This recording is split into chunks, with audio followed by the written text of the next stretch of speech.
on today. Have you guys ever wanted to try plasma cutting, but you don't want to pay the earth for your machine? Well, have I got a video for you guys. How about if I told you this plasma cutter here cost me less than a decent 100mm angle grinder? What would you say? You'd say, Pete, you're friggin' nuts. So I brought the cheapest plasma cutter I could find on Amazon. Oh, I'm so excited. This is going to be friggin' awesome. This is going to be friggin' awesome, guys. It's also multi-voltage because we need 220 volts here in New Zealand. So what that basically means is I can use the bloody thing here in New Zealand, which is awesome because we're on 220 volt. Let's just unpack it quickly and see what you actually get. Earth lead, plasma cutter torch, and a bit of an ear line by the looks. What do we got? Getting down to the business end. What do we got? Some instructions, another ear line.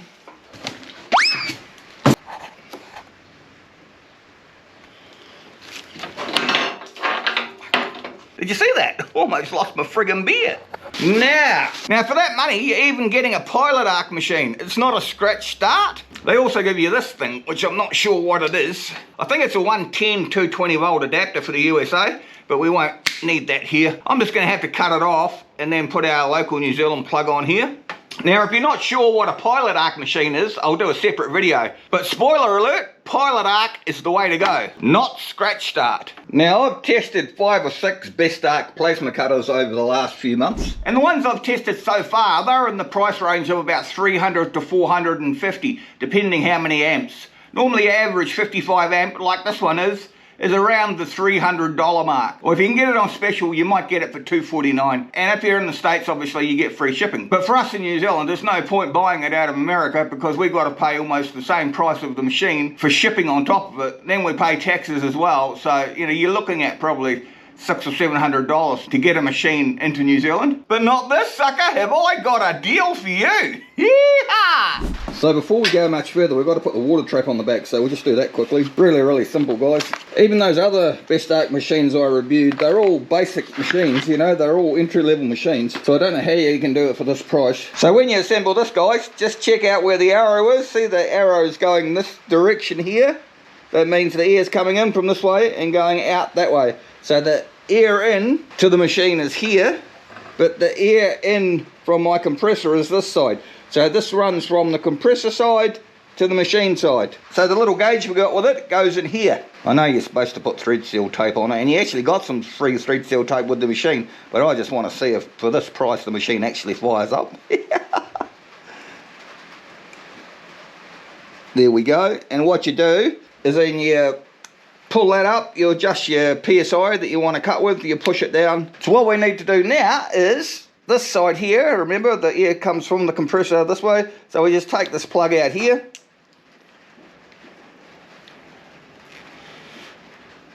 Now if you look in your bag of bits and pieces that comes with the machine, you'll see a little snap-on fitting like that. So what we want to do is screw that in here. I'm just doing it finger tight. The other side, the compressor inside, just take that out of there.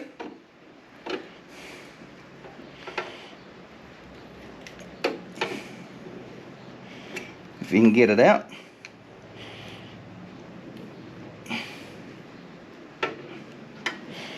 Like so. You also get a snap-on air fitting with it. Screw that in there. This is gonna be fucking awesome. This is gonna be awesome if it actually goes. So we'll just tweak this one up a little bit. If you have a look on the back of the machine, you'll see 2 Phillips screws here. And this thing here that we got in that box before, what you want to do is grab this thing here. It's got a little tit on it there. See that little tit there? Make sure that's down, not up. When it's down, it'll lock in the water trap. I can't believe whether this thing's going to actually go for the price. Really simple to assemble, guys. If you've never done one before, really easy peasy lemon squeezy. Grab your water trap, undo this thing off the top here. See, it's got a little space here for that tit to fit into. Go like so. screw your nut back on.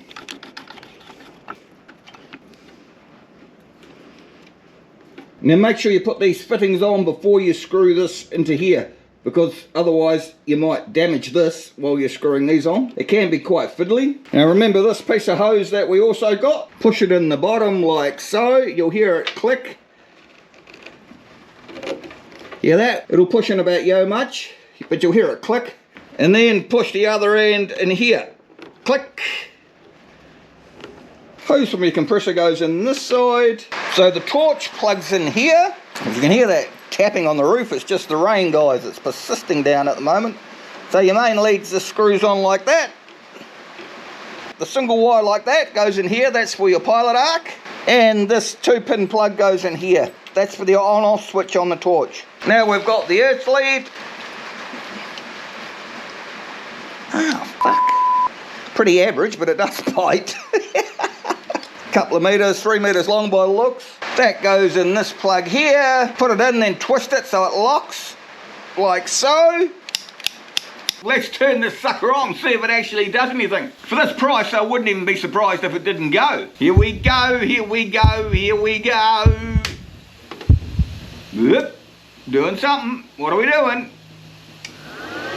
Yeah! Remember when I said earlier on, this machine's pilot arc, not scratch start? Well, pilot arc, when you pull the trigger on your gun, a flame shoots out like that. But scratch start, you have to scratch it on whatever you want to cut first before it'll start. You're saying to yourself, why do I care about that, Pete? Well, I didn't either. Well, when I brought my first plasma cutter, I didn't care about that either. I just thought a bloody plasma cutter was a plasma cutter. But if you have to scratch start your torch, it means you can't cut rusty steel unless you clean it off with a grinder first. Now, if you're lying underneath your car in the mud and you want to cut half your exhaust off and weld it up and the thing's covered in rust, how the hell are you supposed to crawl under there with a grinder, clean it off before you can start cutting it so it'll actually cut the metal? That's why I recommend pilot arc every time. Not only does it fire up when you pull the trigger, but when I use my plasma cutter for cutting up scrap metal and that sort of thing, I'm cutting motors and that out of washing machines, that sort of thing. And if you've got a flame coming out, you can actually cut through plastic hoses and all sorts of shit with the plasma torch as well. You're not supposed to, but I do. Whereas if you've got a scratch start, as soon as you get off the metal, your flame stops. So if we look here, we've got cut, which is when you want to use the torch. If we flick this up, we've got air check. Make sure our air compressor's on. So we go back down to cut. Here, remember what I was saying about that pilot arc? See, we've got here PA. That stands for pilot arc at 6 seconds. So you can adjust that all the way back. See that? You can go to 3 seconds, or you can go all the way up to 15 seconds. Now what that means is if you're cutting a really rusty piece of steel, you want the flame to come out of here for basically as long as possible before you actually touch the metal, so it gets a good contact. Once you touch the metal, the pilot arc doesn't need to run anymore because it makes an electrical contact and it still keeps on cutting. But if you're cutting through dirt or shit or all sorts of crap, you need quite a long pilot arc. Now, a lot of these cheap machines, well, I'd say most of these bloody cheap machines, don't have pilot arc settings. See, I'll show you this. See, it's on PA and it's on for 3 seconds, all right? Watch what happens. You count. You see me pull the trigger? You see that? So what that did is it put the pilot arc on for 3 seconds to give me enough time to touch my metal and to get it to cut.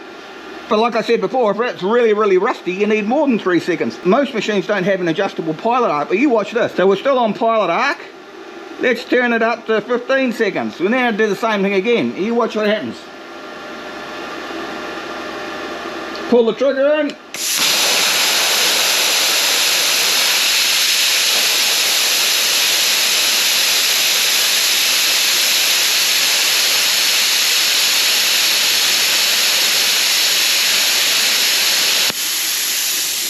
Did you see that, guys? That went for 15 seconds. So you can cut through a whole lot of rust and crap and all sorts of crap. I reckon that's pretty damn awesome. The only thing I can find to cut that I have in the workshop is this sash clamp here. It's quite thick. So, let's see if this basket will cut it. Machine at 55 amps. Yep. Post time at 7 seconds. Stick the earth clamp on. What have I got that pilot arc set to? Here, let's give it a bit. Here we go, here we go, here we go.